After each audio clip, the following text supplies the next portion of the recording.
Welcome to the podcast for Renaissance Fellowship, where we are creatively and actively revealing Jesus' love to our generation.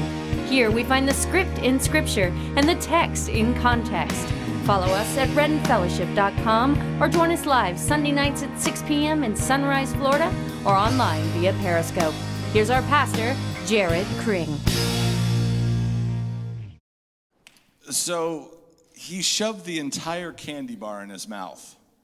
This was just on Monday. We were doing supersized Halloween at the house. We were giving out full-size candy bars, hot dogs. We were showing some love to the neighborhood. And this little boy, probably 2 or 3 years old, he comes up and we give him a full-size candy bar. He immediately opens it and shoves the entire thing in his mouth. Now, this is an old strategy.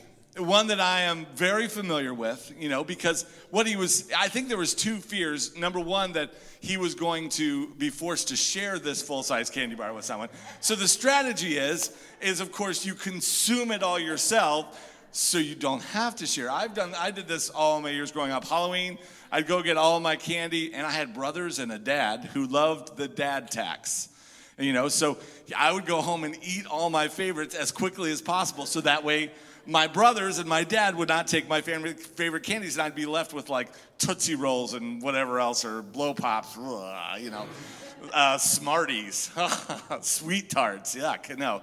And I would eat all my favorites and leave those. So the young man, he shoves this chocolate bar in his mouth, and the mother looks down and she goes, "What do you say?" And he paused, because you could see the wheels turning, because this could be a trap. Because if he were to say something with his mouth full, he could potentially be breaking 2 rules in a matter of 10 seconds. Number 1, forgetting to say thank you. Number 2, talking with your mouth full. So perhaps this was some sort of dastardly mother trap that she was putting him through. So he's just frozen there for a second. And then she repeats, "What do you say?" And he looks up and he goes, "Twazu." It's just chocolate everywhere, just blah. Twazu. And I believe most biblical scholars will tell you that twazu, translated from the original Greek, is actually thank you. Is just for those of you who didn't figure out what was going on. And let me be honest, I was not convinced of this boy's thankfulness. Okay, I don't want to judge him. I don't want to be mean or question the sincerity of a small child wearing a Transformer costume.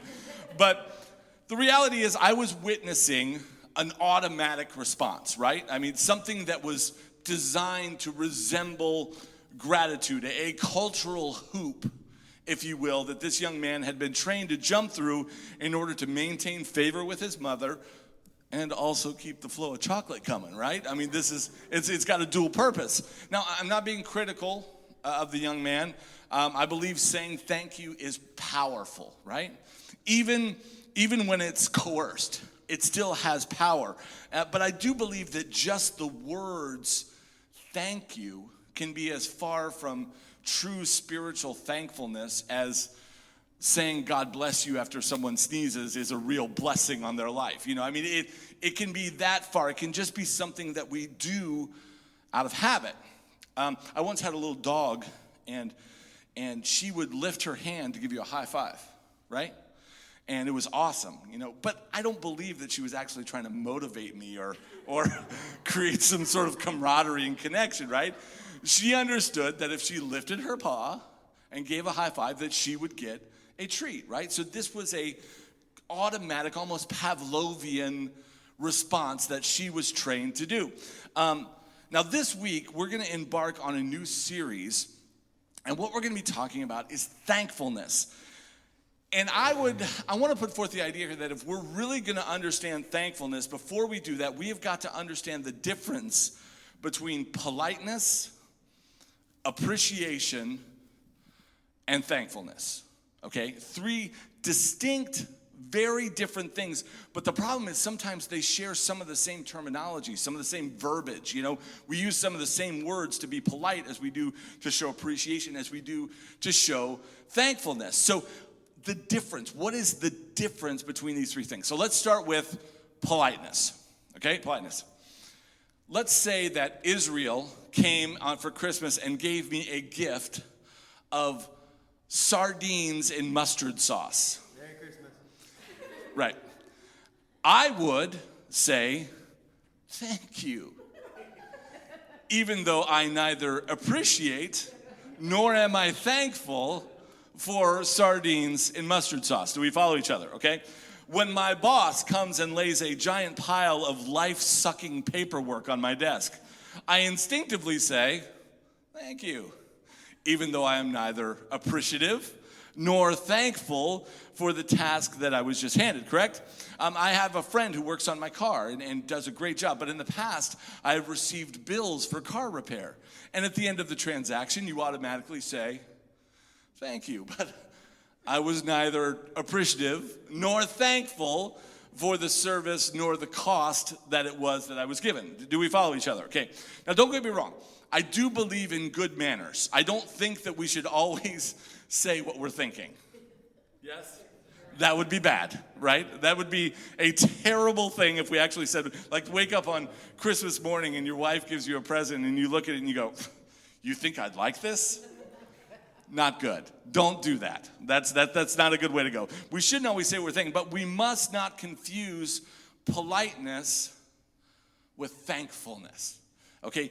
Because don't you know that we can just come and be polite with God? You know, it's so easy to just come and be polite in our faith. You know, we come to church, we sit in our chair, we sing our song, we raise our hands, we listen to the guy up front talk for a few minutes, and then we leave without ever really letting anything that happened really penetrate our hearts and make a difference in our lives. And this is the danger with church or our faith becoming habitual. You know, it becomes like, oh, I got to go to the grocery store, I got to return the books to the library, I got to go to the bank, I got to go to church. You know, it becomes this thing, another thing that we have to do. And it really makes sense why Jesus in Matthew the 15th chapter, verse 8, he said, they praise me with their lips, but their hearts are far from me. That it's so easy to fall into this thing that we just come, even on Sunday nights at 6 o'clock in Renaissance Fellowship, and we can sing Lenny Kravitz songs for worship, but it can still just become da-da-da. Okay, yeah, I did that. Okay, great. Now what's next?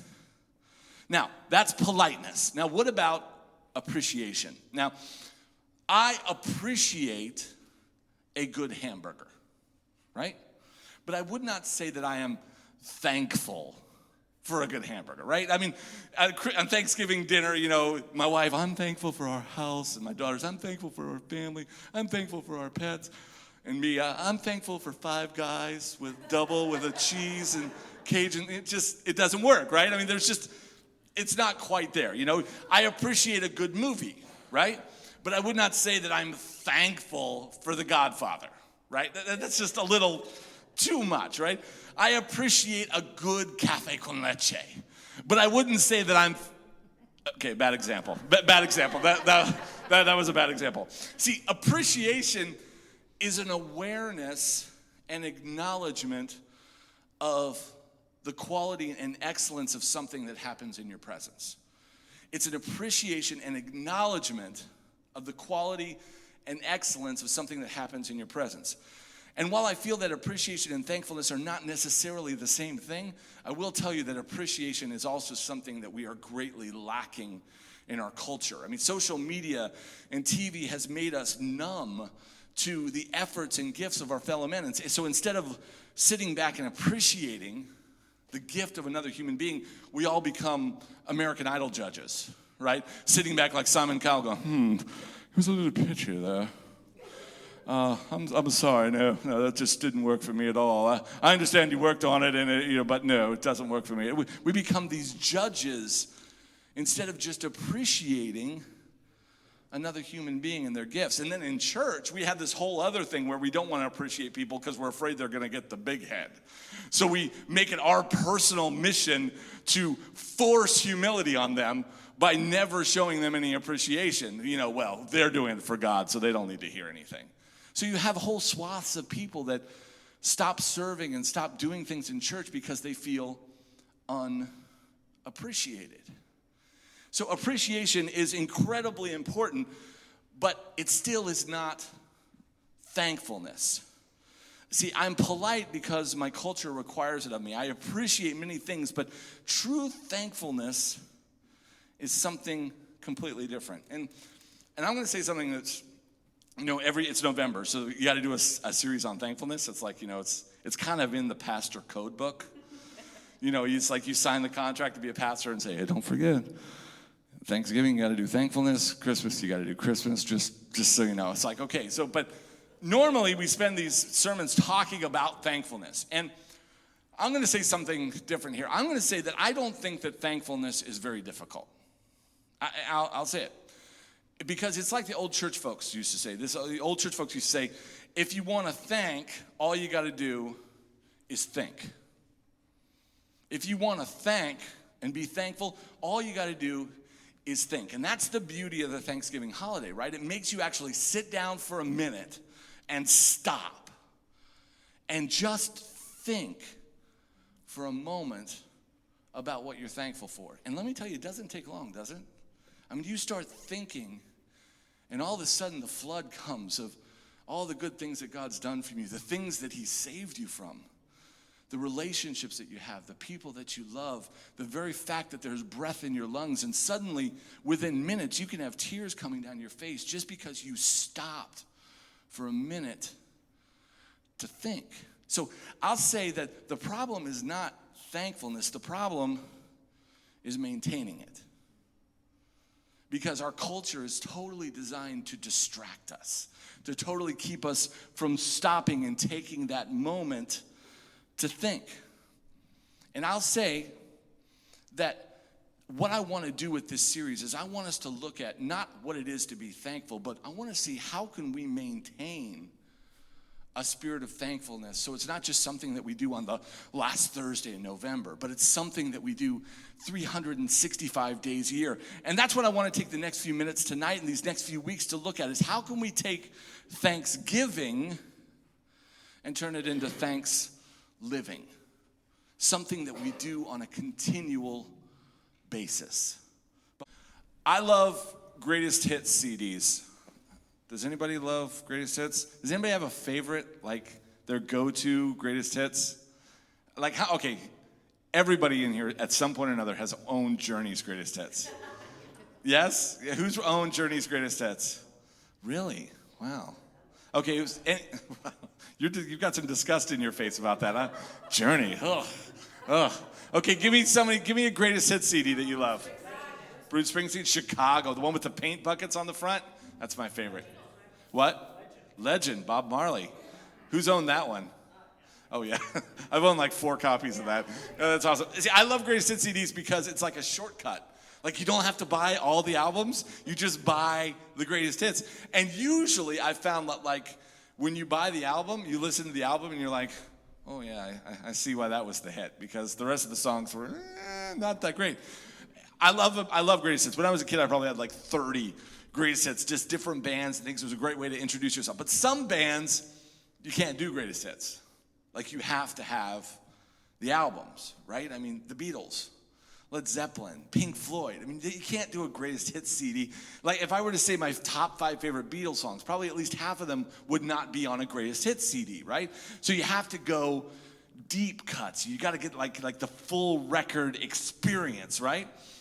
Well, sometimes I find that it's funny to me because I was thinking about greatest hits when I was thinking about church and the way we approach the Bible sometimes. We love to have our greatest hit scriptures, right? Like the ones we make like a comp tape, like a mixtape of our favorite scriptures, and they're our go-tos, right? I mean, like Jeremiah 29:11, right? For I know the plans I have for you, declares the Lord, plans to prosper you and not harm you, plans to give you hope in the future. Romans 8:28.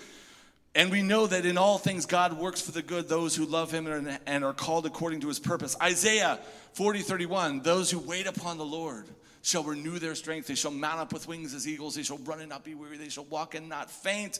Or how about Romans 8:37, yea, in all things you are more than conquerors, right? I mean, you're like, yeah, right? I mean, they just get you fired up, right?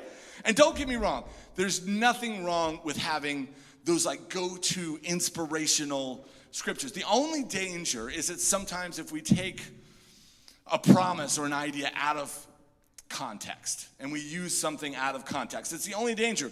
But of course, one of the biggest of these greatest hits scriptures, Philippians 4:13, I can do all things through Christ which strengthens me.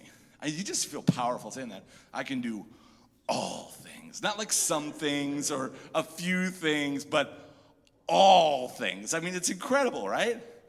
So I have a question. Would we all agree that Philippians verses 11 and 12 would come before verse 13?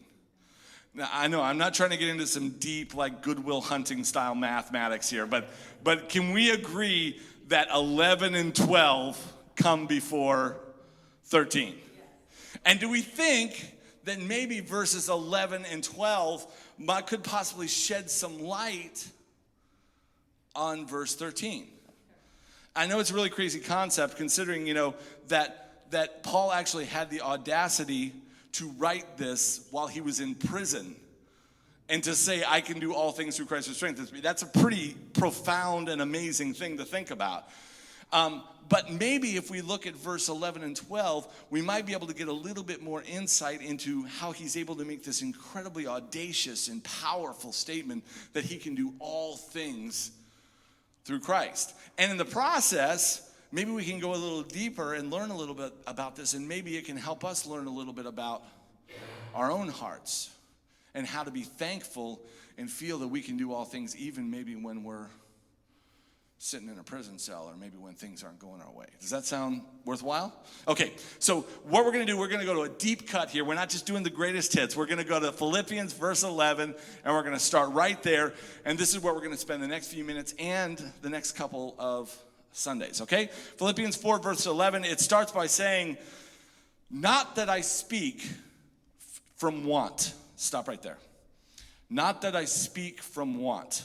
Okay, you remember our two rules we have here at Renaissance Fellowship? Two rules. Number one, text and context. Number two, we look for the script in Scripture. Okay, so let's give ourselves a little backstory. Is that all right? Who was Paul? Who is this guy writing this letter? Okay? Paul was not a disciple of Jesus. Paul was what's called an apostle. He was not one of the original 12 that followed Jesus. As a matter of fact, Paul was never part or a Christian when Jesus was alive and doing his earthly ministry, okay? After Jesus died and resurrected, the leaders of the Jerusalem church of Judaism were dead set and determined to destroy this new little fledgling movement called Christianity. They wanted to wipe it off the face of the earth. So what they did was they went and found the best go-getter, the number one recruit, the guy that would not stop until the job was done. And it was a guy by the name of Saul, okay? So Saul goes out and either tries to find or kill every Christian that he can find. And he's doing a good job. He's doing a really good job. Some huge and very important leaders in the early church were killed because of some of the things that Paul did, okay? So Jesus from heaven looks down and says, well, we need to do something about this boy. So what he does, he doesn't hurt him, he doesn't kill him. He recruits him. This is like the first ever big free agency sports trade, right? Okay, this is what this is.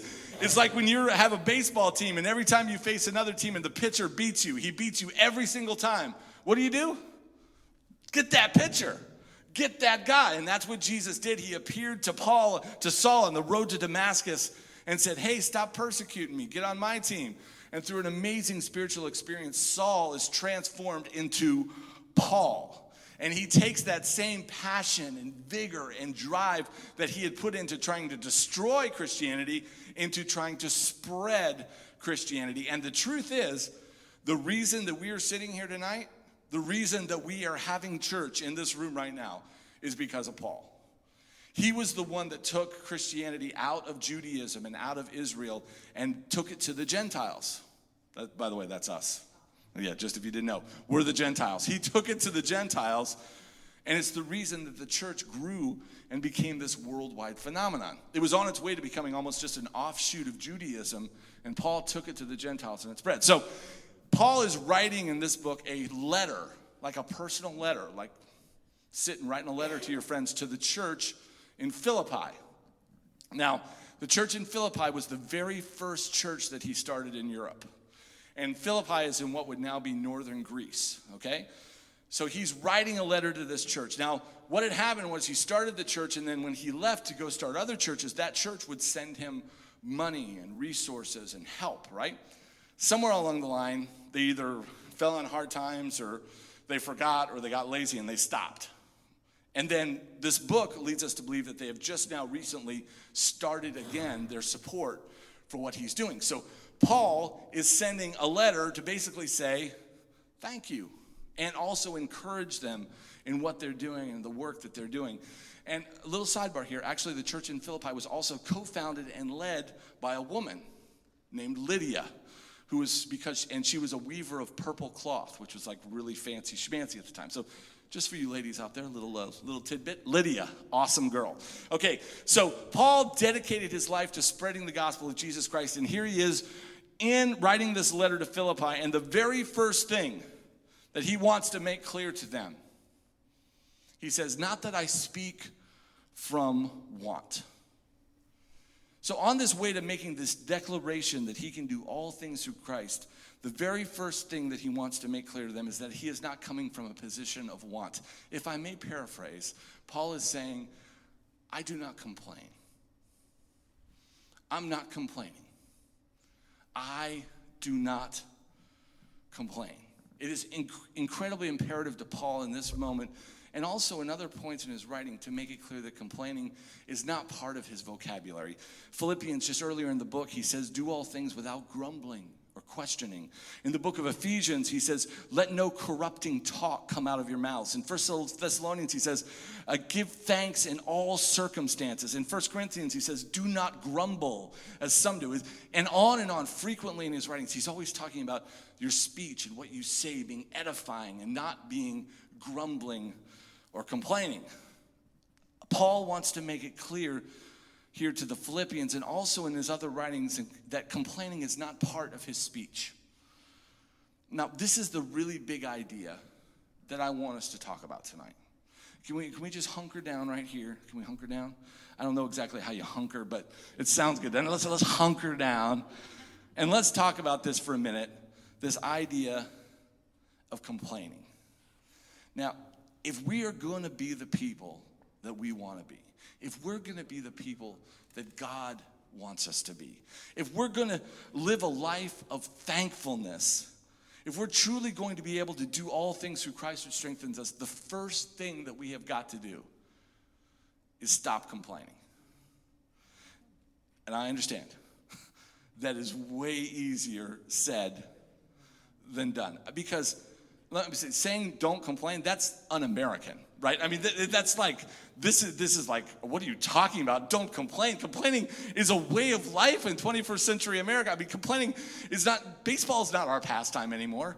Complaining is our pastime. We believe that it is our God-given right to complain about anything and everything at any time. We've even created a technological platform for our complaints called social media. This is a place where at any moment we can complain, and then people can complain about our complaints. And then people can complain about the complaints of the complaints, called the comment section, right? Right, it should be called the complaint section, right? But we've created this entire world just for our complaints to get out there. I mean, people used to apologize for complaining, right? You know, people would go on a tirade and they go, I don't mean to complain. Not anymore. People are proud of it. They will go on for hours. They won't stop. They just keep going and going and going. They're proud of their complaining. We have confidence because we believe that it is our right, that somewhere in the Bill of Rights, it's like it must be in there. The free speech, right to bear arms, complain, it's all there somewhere.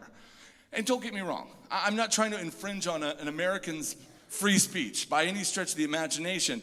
But at the same time, I warn you that the entire human process, as God designed it, comes to a screeching halt the moment that we begin to complain.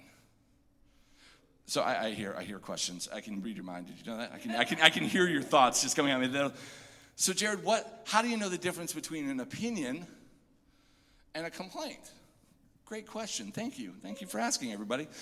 You see, an opinion is sharing facts from a certain perspective, okay? A complaint is sharing your perspective without a need for facts, okay? I have an opinion where I'm saying, well, this is what it looks like from my point of view. Complaining doesn't do that. It says, this is the way it is.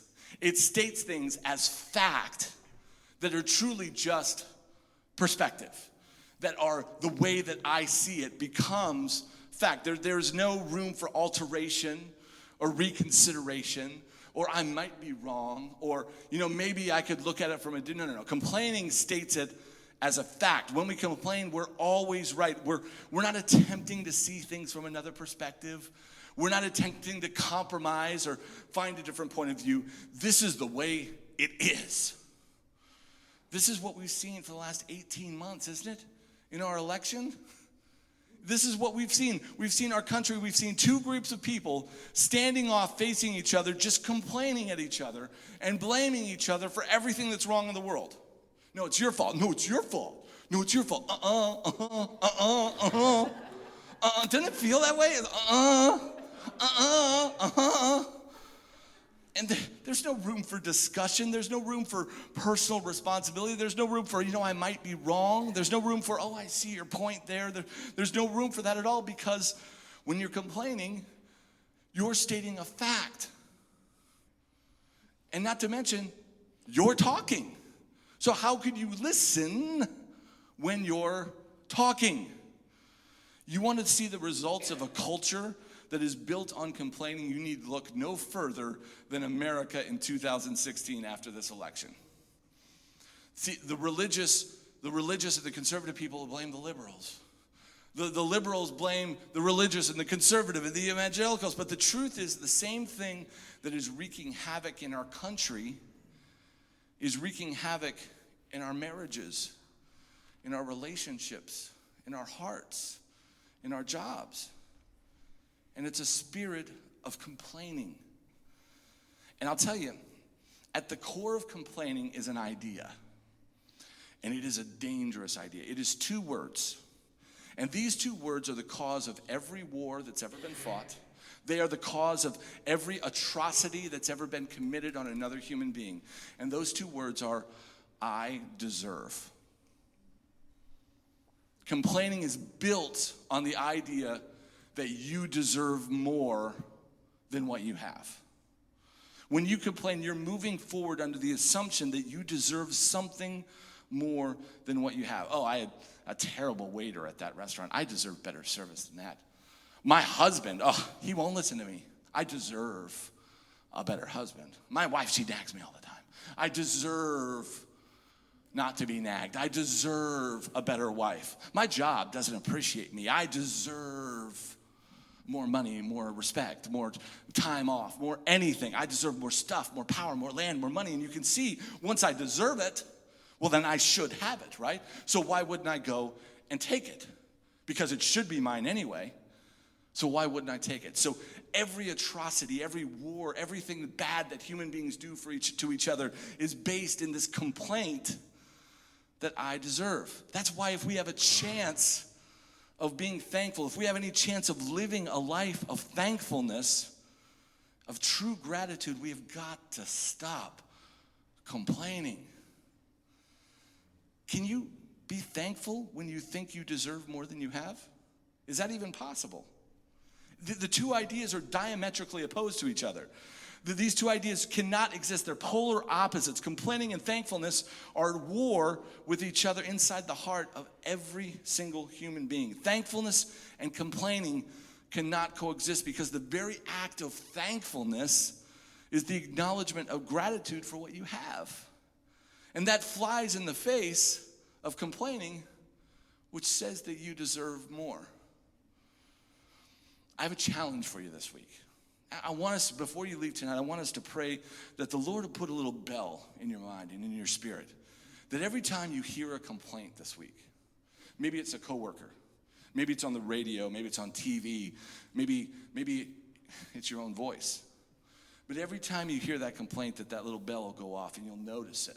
And just notice the amount of complaining that goes forth in our culture. It will blow your mind.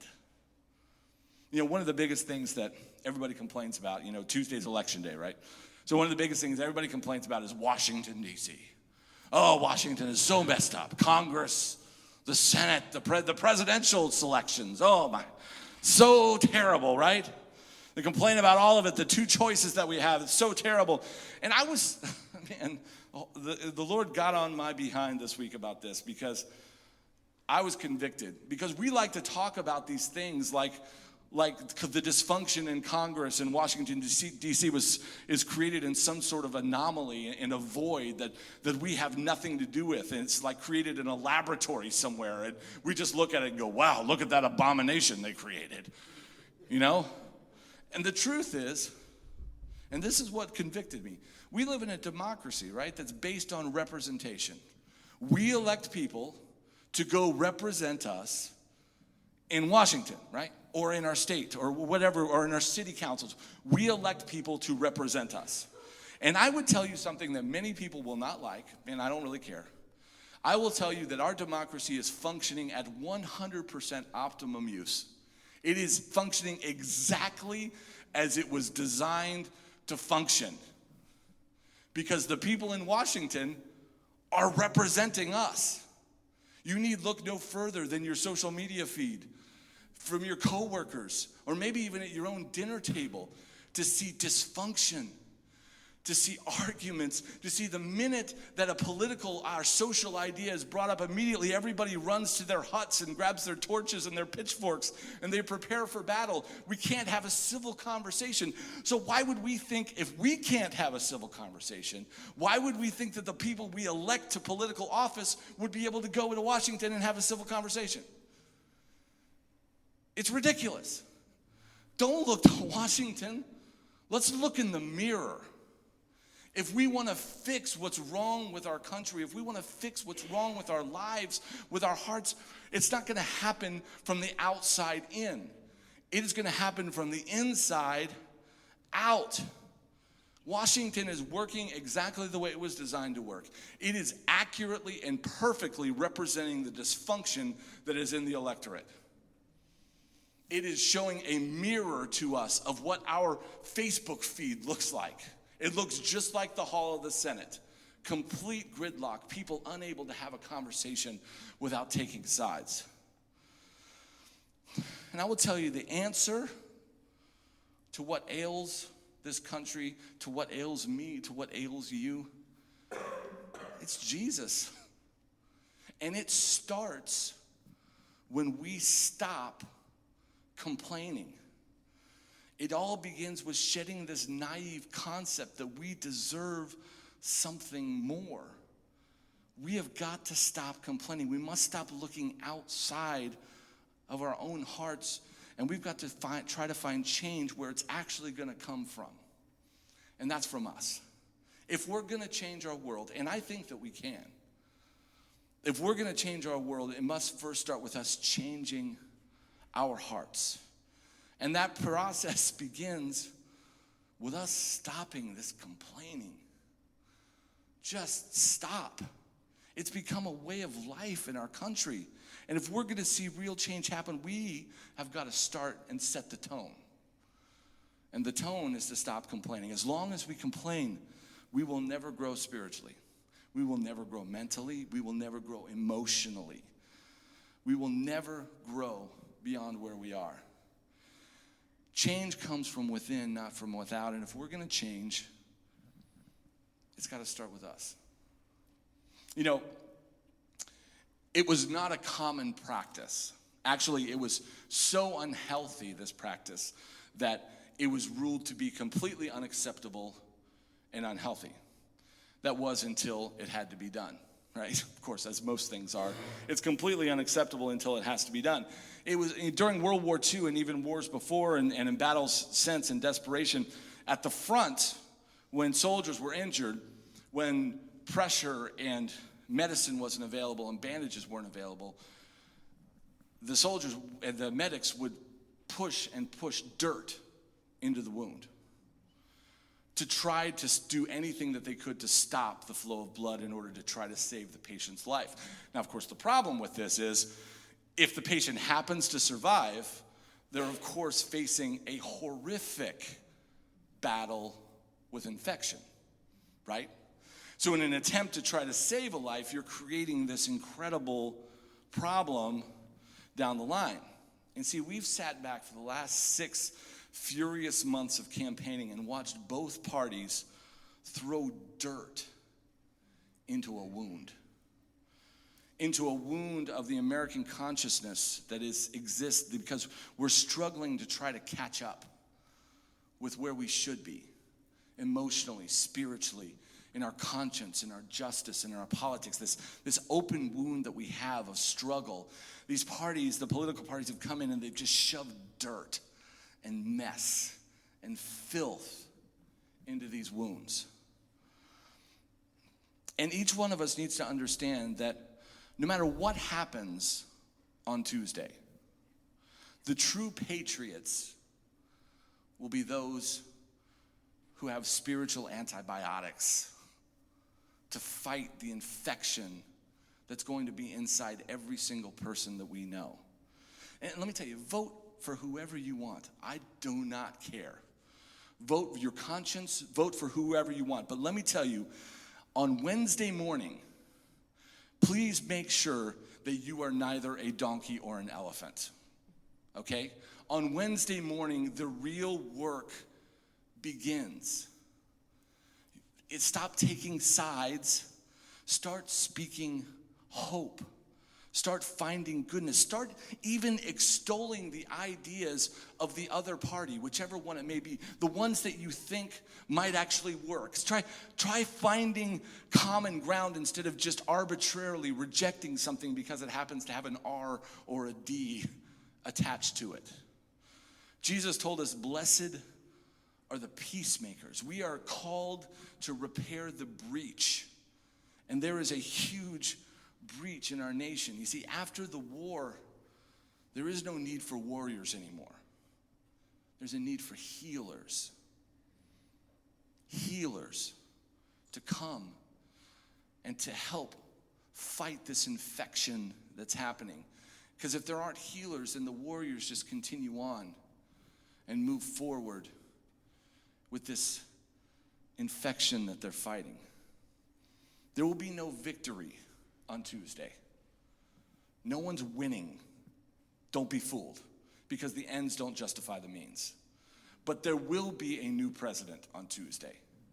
There will be a new president who will find her or himself dealing with an epidemic of rampant spiritual and emotional infection caused by too much dirt in the wound.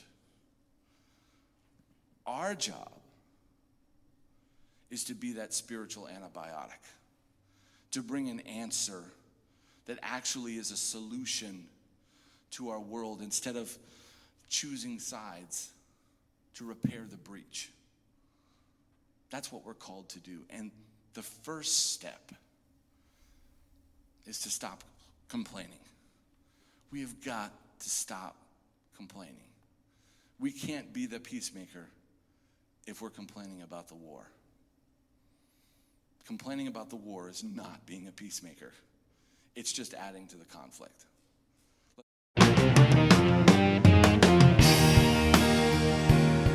We hope you enjoyed our podcast. We invite you to subscribe and spread the word on your favorite social media and follow us at REN Fellowship or keep up with us at renfellowship.com. Tune in next time as we continue to share the gospel according to common sense.